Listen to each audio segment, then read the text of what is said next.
नमस्कार दोस्तों, आप सभी का स्वागत है। हम देखेंगे आज इतिहास विषय।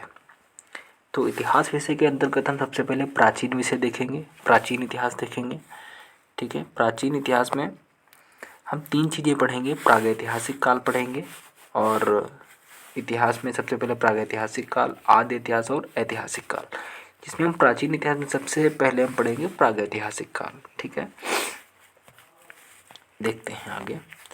प्राचीन इतिहास में हम ये रहा प्राचीन इतिहास में हम प्रागैतिहासिक काल, जैसा कि हमने बताया था, प्रागैतिहासिक काल हो गया, आद्य ऐतिहासिक काल हो गया और ऐतिहासिक काल हो गया।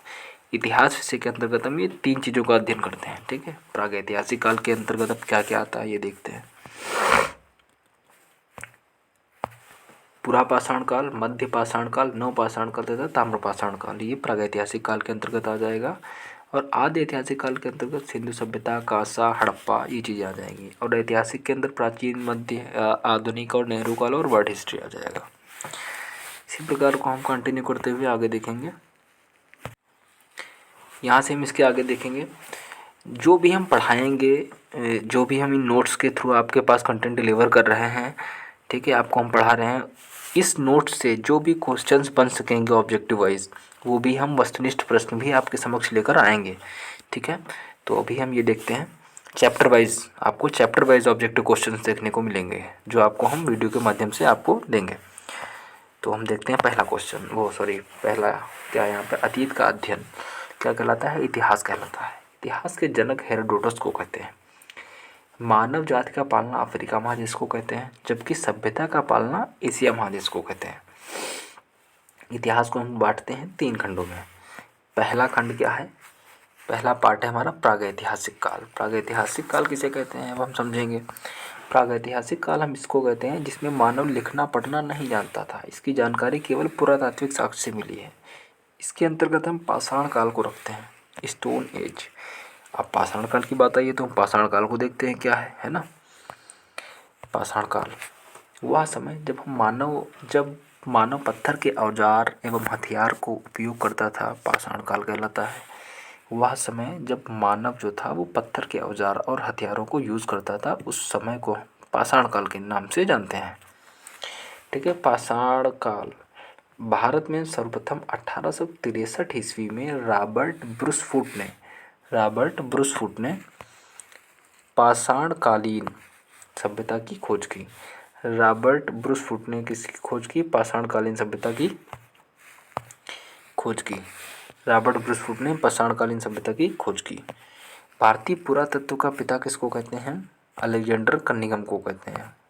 भारतीय पुरातत्व का पिता किसको कहते हैं? अलेक्जेंडर कनिंघम को। भारत का पुरातात्विक संग्रहालय कहाँ है? भारत का पुरातात्विक संग्रहालय मानव इंदिरा गांधी है, जो संस्कृति मंत्रालय के अधीन है। यहाँ से मिलने वाले धातु के आधार पर नामकरण किया गया, क्या? क्रिश्चियन थॉमसन ने किया। मिलने वाले यहाँ से जो धातुएं मिली उसके आधार पर नामकरण किसने किया? क्रिश्चियन थॉमसन ने किया। आगे देखेंगे, लिखावट के आधार पर नामकरण जॉन ब्रूस ने किया। पाषाण काल को हम 4 भागों में बांटते हैं, यहाँ भी पूरा पाषाण काल। अब हम इसके चारों पार्टों को देख लेंगे और आज की वीडियो इतनी ही रखेंगे। हम चारों पार्ट को देख लेंगे। पहले पूरा पाषाण काल 20 लाख ईसा पूर्व से 12,000 ईसा पूर्व तक, यह इतिहास का सबसे प्रारंभिक समय था। इस समय के मानव को आदि मानव कहा जाता था। जो 20 लाख से 12,000 ईसा पूर्व के बीच का मानव था, इसको हम प्रारंभिक मानव कहते थे। ठीक है, इस समय का मानव खानाबदोश था, अर्थात उसके जीवन का मुख्य उद्देश्य जानवरों की भांति ही अपना पेट भरना था। इस समय के मानव की सबसे बड़ी उपलब्धि आग की खोज थी। इस समय मानव पत्थर के बड़े बड़े औजारों का इस्तेमाल शिकार करने के लिए करते थे। इसी समय मानव ने चित्रकारी प्रारंभ कर दिया था। क्या? चित्रकारी प्रारंभ कर दिया था मानव ने। भीमबेटका के गुफाओं में पूरा पाषाण काल के चित्र को देखने को मिलते हैं। भीमबेटका की जो गुफाएं हैं उसमें पूरा पाषाण काल के चित्र देखने को मिलते हैं, जो मध्य प्रदेश के अब्दुल्लागंज मतलब रायसेन में स्थित है। ठीक है, अब हम दूसरा देखेंगे यहाँ पे मध्य पाषाण काल। 12,000 ईसा पूर्व से वो 20 लाख ईसा पूर्व से 12,000 ईसा पूर्व तक चला था। ठीक है, अब ये मध्य पाषाण काल जो है ये 12,000 ईसा पूर्व से लेकर के और 10,000 ईसा पूर्व तक चलेगा। ठीक है, इस काल के बारे में सर्वप्रथम जानकारी करसाइल ने की दी। मध्य पाषाण काल के बारे में जानकारी किसने दी? सबसे पहले करसाइल ने दी। कब दी? 1867 ईस्वी में दी। ठीक है, यह पूरा पाषाण काल के बाद का काल था। ठीक है, पूरा पाषाण काल 20 लाख से 12,000 ईसा पूर्व तक। ठीक है, और मध्य पाषाण काल 12,000 से लेकर के 10,000 ईसा पूर्व तक। राइट, यह मध्य पाषाण काल पूरा पाषाण के बाद का समय था। पूरा पाषाण काल के बाद का समय था। इस समय मानव के हथियार छोटे आकार के थे, इसलिए उन्हें माइक्रोलिथ कहते थे। तो मानव के हथियार जो थे वो छोटे आकार में छोटे थे, तो उसको क्या कहते हैं? माइक्रोलिथ कहते हैं। याद रखना, इसी तरीके से ऑब्जेक्टिव में क्वेश्चंस आएंगे। इस समय के मानव की सबसे प्रमुख कार्य क्या था? अंत्योष्ठि। अंत्योष्ठि कार्यक्रम मतलब अंतिम संस्कार। तो अंतिम संस्कार करना कब सीखा मानव ने? मध्य पाषाण काल में। इसी काल में मानव, क्योंकि आग की खोज तो उसने कर ली थी, ठीक है, उसके बाद में तुम्हारा अंत्योष्टि सीखा। इसी काल में मानव के अस्थिपंजर का सबसे पहला अवशेष मिला है। कहाँ मिला है? प्रतापगढ़ के, उत्तर प्रदेश में प्रतापगढ़ के सराय नहर तथा महदहा नामक स्थान से प्राप्त हुआ है। ठीक है, तीसरा देखेंगे हम नव या उत्तर पाषाण। नव पाषाण काल को हम उत्तर पाषाण काल भी कहते हैं।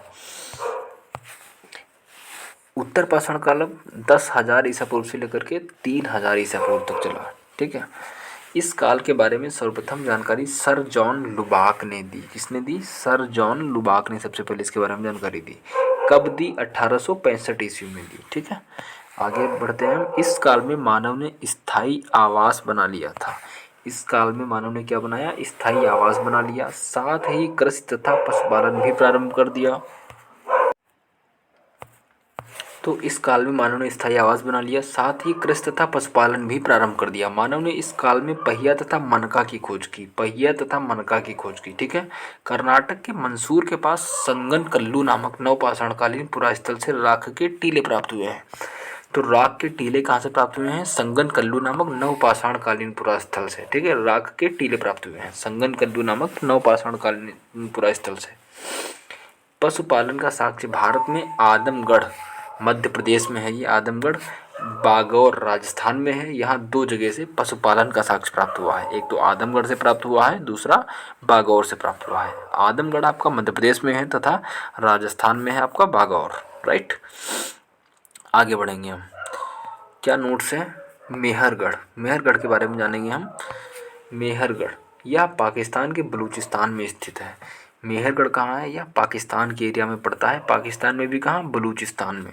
यहाँ से सर्वप्रथम 7,000 ईसा पूर्व की में सुलेमान तथा किरथर पहाड़ियों के बीच कृषि के साक्ष्य प्राप्त हुए थे। साक्ष्य में क्या मिला था? जौ और गेहूँ प्राप्त हुए थे। कहाँ प्राप्त हुए थे? पाकिस्तान के बलूचिस्तान में सर्वप्रथम 7,000 ईसा पूर्व सुलेमान और किरथर पहाड़ियों के बीच। किन पहाड़ियों के बीच साक्ष्य प्राप्त हुए थे कृषि के? सुलेमान और किरथर पहाड़ियों के बीच में साक्ष्य प्राप्त हुए थे। साक्ष्य क्या थे? जौ और गेहूं। बुर्जहोम। बुर्जहोम यह कश्मीर में अवस्थित है। यहाँ गर्तावास का प्रमाण मिलता है। यहाँ से मालिक के साथ कुत्ते को दफनाने का साक्ष्य मिलता है। मालिक को कुत्ते के साथ कुत्ते को मालिक के साथ में दफनाने का आवास साक्ष्य कहाँ मिलता है? बुर्जहोम में मिलता है। ठीक है, कश्मीर में स्थित है ये। बुर्जहोम कहाँ है? कश्मीर में। गुफकराल। गुफकराल यहाँ से मृद भांड का पहला प्रमाण मिलता है।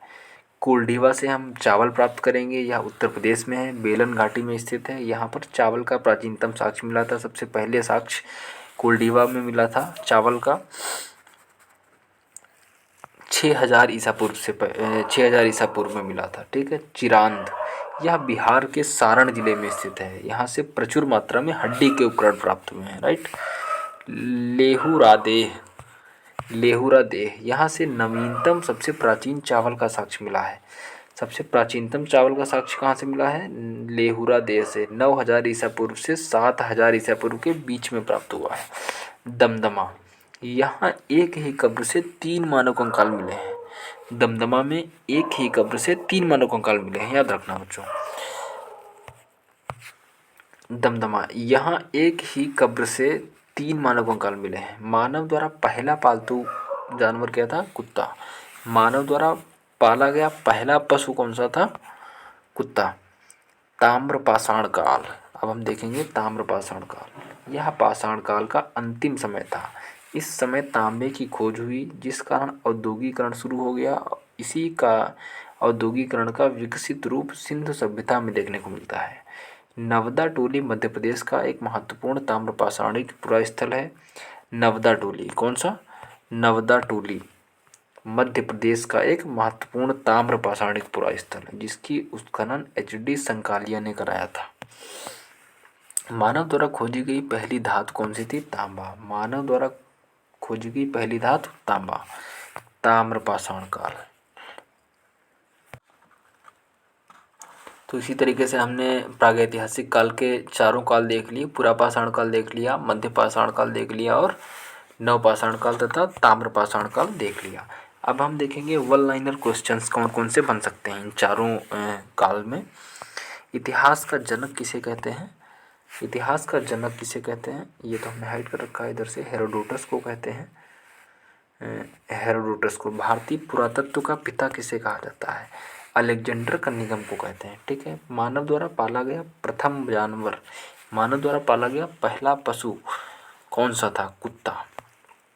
किस काल को माइक्रोलिथ कहते हैं? माइक्रोलिथ। माइक्रोलिथ मध्य पाषाण काल को, क्योंकि इसमें मानव के औजार जो थे वो छोटे हो गए थे, इसके लिए हम इसको माइक्रोलिथ कहते हैं। ठीक है। किस काल में मानव आखेटक का मतलब शिकारी था? किस काल में मानव शिकारी था? पुरापाषाण काल में। पुरापाषाण काल में पत्थरों से मार के खाता था, ठीक जानवरों की भांति। किस स्थान से पहली बार चावल का साक्ष्य मिला है? तो इलाहाबाद के कोल्डिवा से मिला है। उत्तर प्रदेश में इलाहाबाद के कोल्डिवा से। मानव द्वारा खोजी गई सबसे पहली धातु कौन सी थी? तांबा। तांबा। ठीक है। सबसे पहले कृषि के प्रमाण कहाँ से देखने को मिलते हैं? मेहरगढ़। मेहरगढ़ कहाँ है? मेहरगढ़ हमारा पाकिस्तान में है। ठीक है। कहाँ? किरथर वाली पहाड़ियों के बीच में देखने को मिलते हैं। ठीक है। सुलेमान और किरथर पहाड़ी के बीच में सबसे पहले चावल का साक्ष्य मिला था मेहरगढ़ में। ठीक है। सबसे पहले चावल के साक्ष्य कहाँ पर देखने को मिलते हैं? कोल्डिवा में। कोल्डिवा।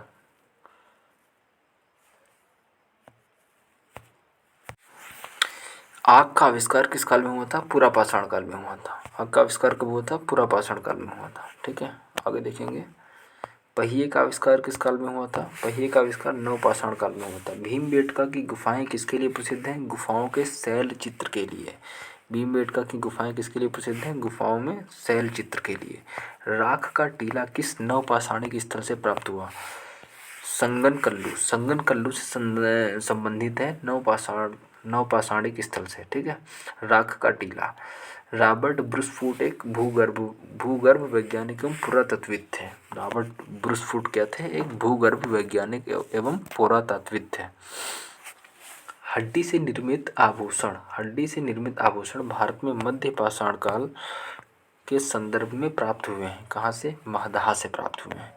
किसको चालकोथिक युग भी कहा जाता है? तो ताम्रपाषाण काल को चालकोथिक युग भी कहते हैं। ठीक है। कोपेनहेग संग्रहालय की सामग्री से पाषाण, कांस्य और लौह युग का त्रियुगी विभाजन किया था। किसने किया था? थॉमसन ने किया था। एक ही कब्र से 3 मानव कंकाल कहाँ मिले हैं? दमदमा में मिले हैं। ठीक है। दमदमा। भीमबेटका की गुफाएं कहाँ स्थित हैं? अब्दुल्लागंज मतलब रायसेन में। भारतीय पुरातत्व सर्वेक्षण किस मंत्रालय के अधीन है? संस्कृति मंत्रालय के अधीन है। राष्ट्रीय मानव संग्रहालय कहाँ पर स्थित है? भोपाल में स्थित है। गौरी मृदभांड का नामकरण हुआ था, कहाँ हुआ था? हस्तिनापुर में हुआ था। उत्खनित प्रमाणों के अनुसार पशुपालन का प्रारंभ हुआ था, मध्य पाषाण काल में हुआ था। पशुपालन का प्रारंभ कब हुआ था? मध्य पाषाण काल में हुआ था। मध्य पाषाणिक प्रसंग में पशुपालन के प्रमाण जहाँ से मिले हैं वह स्थान है आदमगढ़। पशुपालन के प्रमाण कहाँ से मिले हैं? आदमगढ़ से मिले हैं। खाद्यान्नों की कृषि सर्वप्रथम प्रारंभ हुई थी। खाद्यान्नों की कृषि कहाँ से प्रारंभ हुई थी? नवपाषाण काल से। भारत में मानव का सर्वप्रथम साक्ष्य कहाँ मिलता है? नर्मदा घाटी पर। मानव का साक्ष्य कहाँ मिलता है? नर्मदा घाटी पर। आगे देखेंगे, मानव द्वारा सर्वप्रथम प्रयुक्त अनाज कौन सा था? जौ। भारतीय महाद्वीप में कृषि के प्राचीनतम साक्ष्य प्राप्त हुए हैं। कहाँ से प्राप्त हुए हैं? लहुरा देव से। किस एक पुरास्थल से? पाषाणकालीन संस्कृत से लेकर हड़प्पा सभ्यता तक के संस्कृति अवशेष प्राप्त हुए हैं। मेहरगढ़ से। नवदा टोली का उत्खनन किसने किया था? एच.डी. संकालिया ने किया था। नवदा टोली किस राज्य में अवस्थित है? मध्य प्रदेश में अवस्थित है। किस स्थान पर मानव के साथ कुत्ते को दफनाए जाने का साक्ष्य मिला है? बुर्जहोम। गर्त आवास के साक्ष्य प्राप्त हुए हैं बुर्जहोम से। विंध्य क्षेत्र के किस शिलाश्रय से सर्वाधिक मानव कंकाल मिले हैं? लेखहिया से। पाषाणकालीन सभ्यता तथा संस्कृत का अन्वेषण 1862 ईस्वी में सर्वप्रथम किसने किया था? तो ब्रूसफूट ने किया था। भारतीय प्राक इतिहास का पिता किसे कहा जाता है? रॉबर्ट ब्रूसफूट को कहा जाता है। पूरा पाषाण काल को किस अन्य नाम से भी जाना जाता है? आखेट युग के नाम से जाना जाता है। बैल और हल की सहायता से कृषि कार्य की शुरुआत किस काल में हुई थी? नवपाषाण काल में हुई थी। अग्नि का प्रयोग मानव ने किस काल में करना शुरू किया? मानव नवपाषाण काल में करना शुरू किया। ठीक है। भारत के किस स्थल से नवपाषाण काल की संस्कृति के प्राचीनतम साक्ष्य प्राप्त हुए हैं? मेहरगढ़। कहाँ से? मेहरगढ़ से प्राप्त हुए हैं। मध्य पाषाण काल का सर्वाधिक प्रमुख लक्षण क्या था? लघु औजार। व्यापक उत्खनन के बाद मध्य पाषाण काल की मानव अस्थियां किस क्षेत्र से प्राप्त हुई हैं? गुजरात से। कहाँ से प्राप्त हुई है? गुजरात से। सवाधान की दाह संस्कार की प्रक्रिया किस कालखंड में शुरू हुई है? मध्य पाषाण काल में। मध्य पाषाण काल में प्रयुक्त होने वाले उपकरण बहुत छोटे थे, इसलिए इन्हें माइक्रोलिथ कहते थे। मध्य प्रदेश में आदमगढ़ और राजस्थान में बागोर प्रस्तुत करते हैं पशुपालन का प्राचीनतम साक्ष्य। इस काल में मानव के अस्थिपंजर का सबसे पहला अवशेष स्थान प्राप्त हुआ है प्रतापगढ़ के उत्तर प्रदेश के प्रतापगढ़ में सराय नहर तथा महदहा से। मेहरगढ़ में बसने वाले नवपाषाण युग के लोग अधिक उन्नत थे। वे गेहूं, जौ और रुई उपजाते थे तथा वे घरों में रहते थे कच्ची ईंटों के घरों में रहते थे। ठीक है। दक्षिण भारत में नवपाषाणकालीन सभ्यता का मुख्य स्थल क्या है? बेलारी, कर्नाटक प्रांत। विंध्य क्षेत्र का वह शिलाश्रय जहाँ से सर्वाधिक मानव कंकाल मिले हैं? लेखहिया। ओके। भारतीय पुरातत्व सर्वेक्षण का प्रथम महानिदेशक जॉन मार्शल को कहते हैं। अब हम आगे वस्तुनिष्ठ प्रश्न देखेंगे अगले वीडियो में।